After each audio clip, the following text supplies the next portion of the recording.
Hi hello welcome to cricket நேயர்கள். Finally India win the match by 8 wickets. நம்ம நேற்று pre ஷோவில் நிறையா பேசியிருக்கோம்.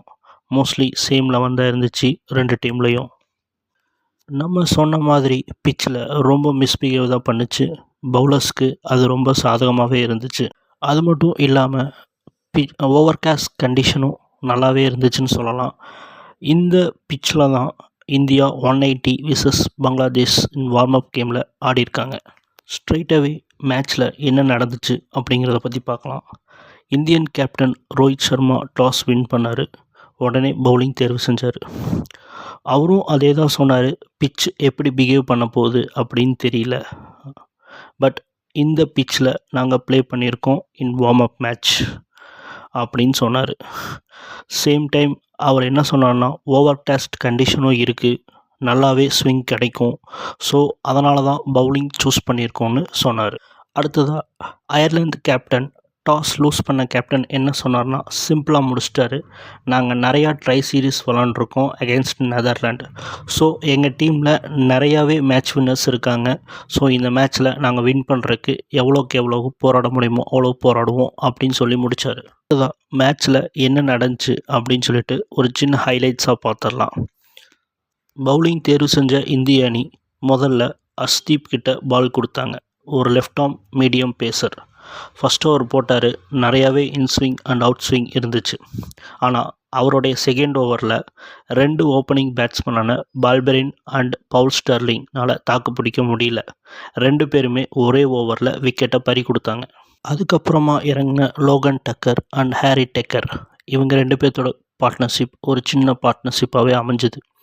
பட் அதுவும் ரொம்ப நீடிக்கலை. ஹார்திக் பாண்டியாவோட மேஜிக் ஸ்பெல்லில் அடுத்தடுத்து விக்கெட்டை பறி கொடுத்தாங்க.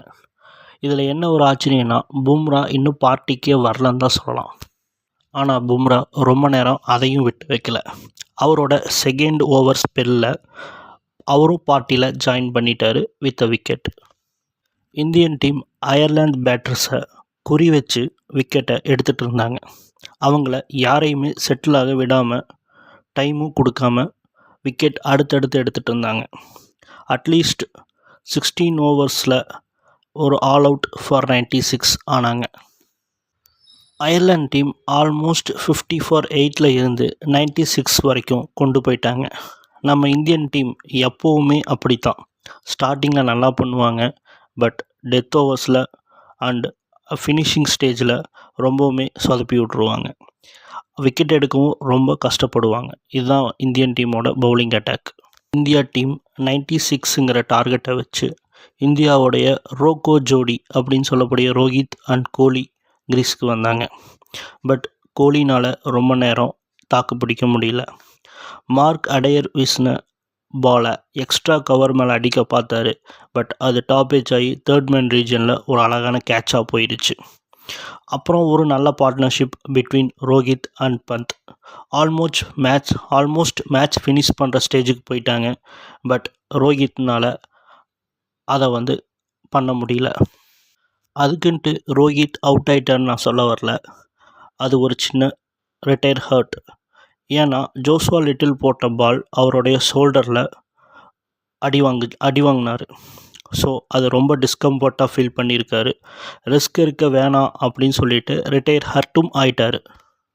அதுக்கப்புறமா வந்த சூரியகுமார் யாதவ் பெருசாக ஒன்றும் பண்ண முடியல. ஒரு வின்னிங் ஷாட் ட்ரை பண்ணி கிளியர் பண்ண முடியாமல் அவரும் அவுட் ஆயிட்டார். ஃபைனலி பந்த் ஒரு ரிவர்ஸ் ஸ்கூப் அப்பர் கட் மாதிரி மேட்ச் ஆடி மேட்சை ஃபினிஷ் பண்ணி கொடுத்துட்டாரு. And finally India won by 8 wickets. Man of the match யாருன்னு பார்த்தீங்கன்னா ஜஸ்பிரீத் பும்ரா. 3 ஓவர்ஸ் போட்டிருக்காரு, ஒரு மெய்டன் 6 ரன்ஸ் கொடுத்து 2 விக்கெட்ஸ் எடுத்திருக்காரு.